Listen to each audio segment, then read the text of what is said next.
slay the monster, save the city. Wait, what monster? Which city? Those are questions I'm going to ask you. But before I do, let me tell you about a very particular monster and a very particular city. The city was ancient Athens, and the monster was the Minotaur, half man, half bull. Oh, if you lived in ancient Athens, you know all about the Minotaur because every year the best and brightest of you, so clearly all of you, would be sent as an offering to it and be killed. If you didn't go, the Minotaur's master would send an army to attack Athens. And so your choice was kill Athens slowly, kill Athens quickly. And given that choice, your best option was slay the monster, save the city. But I'm assuming you don't live in ancient Athens. I'm assuming you live now. But I'm going to guess that you still have your own monsters to slay and cities to save. The cities are our big goals. The monsters are the big problems that stand in the way. And the stakes can feel just as high. Do you risk your savings and start that dream business? Or do you let that dream die and maybe a little bit of you with it? Do you upend your life for a chance at true love? Or you live with what might have been? Do you stand up, speak up, act, or let others or you suffer in silence? If you solve the problem, you get the goal. Slay the monster, save the city. But how? If you lived in ancient Athens, you'd be asking yourself that same question because people had been trying to kill that monster for years. They sent the bravest and the strongest and the smartest. They tried different weapons. They tried everything they could think of. But there were no options left. The monster lived on, and saving the city seemed far out of reach. And it can feel that way now with our monsters. Like there's this big yawning gap between the here, where we are now, and the way over there, where the business has started, where we've taken that chance, where we act. And the gap is there because you've tried everything you can think of too, and you can't see the path forward. If you lived in ancient Athens, you literally couldn't see the path forward because the monster lived in a maze, and a pitch black maze. In order to get to the monster, you had to get through the maze, but how could you when you couldn't see? And that makes that gap, that maze, a lot like the gap in our heads, the gap between where we are and where we want to be. And the gap looks empty because there aren't any options left. And that gets you to a point where maybe you're losing a little bit of hope. And if you lived in ancient Athens, you might have lost a little hope too, because no one ever got out of the maze until someone did. His name was Theseus. And how he got through the maze is the key to how you can bridge your mental gap. So what did he do? After all, he had the same goal as everybody else, save the city. And he had the same information. There was both a maze and a monster. But there was one thing about Theseus that was different. There was one thing that he knew about himself that made him see the problem as no one else could or had. Because Theseus wasn't just a citizen of Athens, he was the son of its king. He was the heir to the throne. So someone else could kill the monster, but unless Theseus himself got out, Athens would be without an heir, which would leave it vulnerable to attack, which would put everybody right back in the situation where we started. Theseus knew that his future was the city's future, and that one idea made all the difference. See, when faced with a maze and a monster, most of us will focus on the obvious threat, on the monster. And that's not wrong, because the monster will kill you. But so will the maze. And Theseus couldn't let that problem stand because it was at odds with this fundamental truth about himself, that his future was the city's future, which means he had to solve for the fact that the maze mattered just as much as the monster, which meant he had to bring a tool for each task.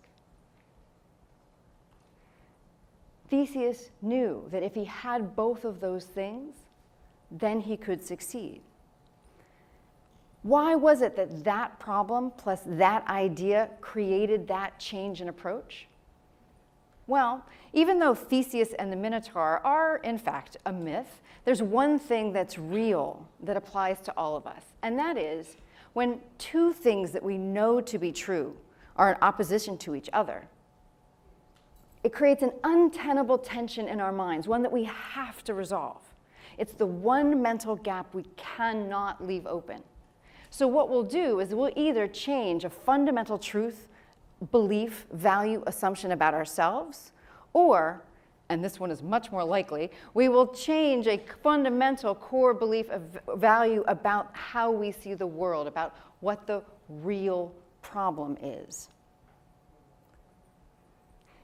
When we think of it this way, in the maze of our minds, when two truths fight, only one lives to tell the tale.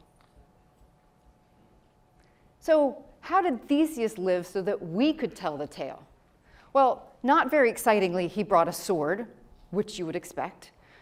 But in order to get through the maze, he brought something else. He brought a ball of red thread. And he used it like Athenian GPS to trace his path in and out of the maze. He slayed the monster, he escaped the maze, he saved the city. He bridged a mental gap. And so, my modern day Athenians, this is what we need to do too. We need to find our own red threads to hold on to, something that shows you what you're doing and why, so that you can see what you need to do next. Something that helps you navigate your maze so that you can find the monster, so that you can equip yourself for the journey and the fight. And Theseus shows us the way. He knew that he needed to solve for the real problem, that the maze mattered as much as the monster. And he knew why that problem was untenable to him, what made it impossible for him to ignore, that his future was the city's future, which led to that change to bring a tool for each task, one for the monster, one for the maze. When you need to bridge a mental gap, follow Theseus. Ask yourself these three questions. 1, what is the real problem that stands in the way of my goal? 2, what is the idea that makes that problem impossible for me to ignore? What makes it untenable? Why does it bother me so much? 3, what change does that demand?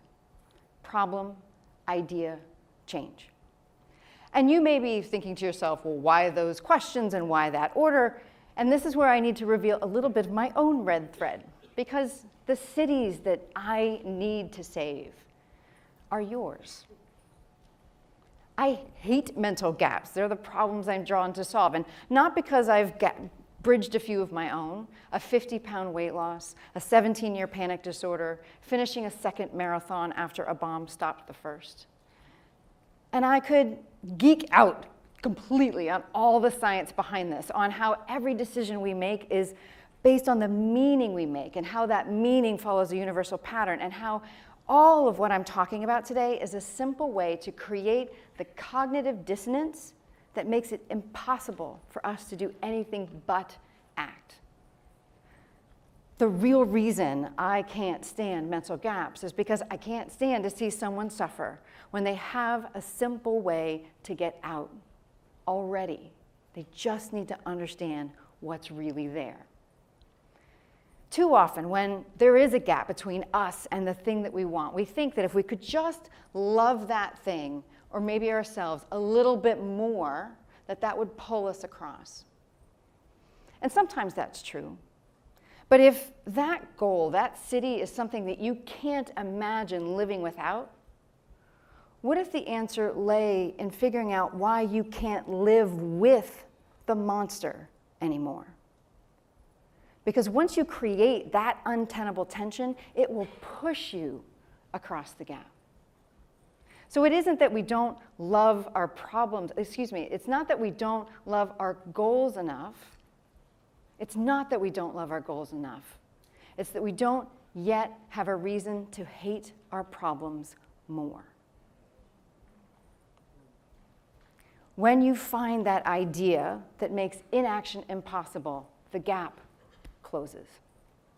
You don't have to be the strongest or the bravest or the smartest.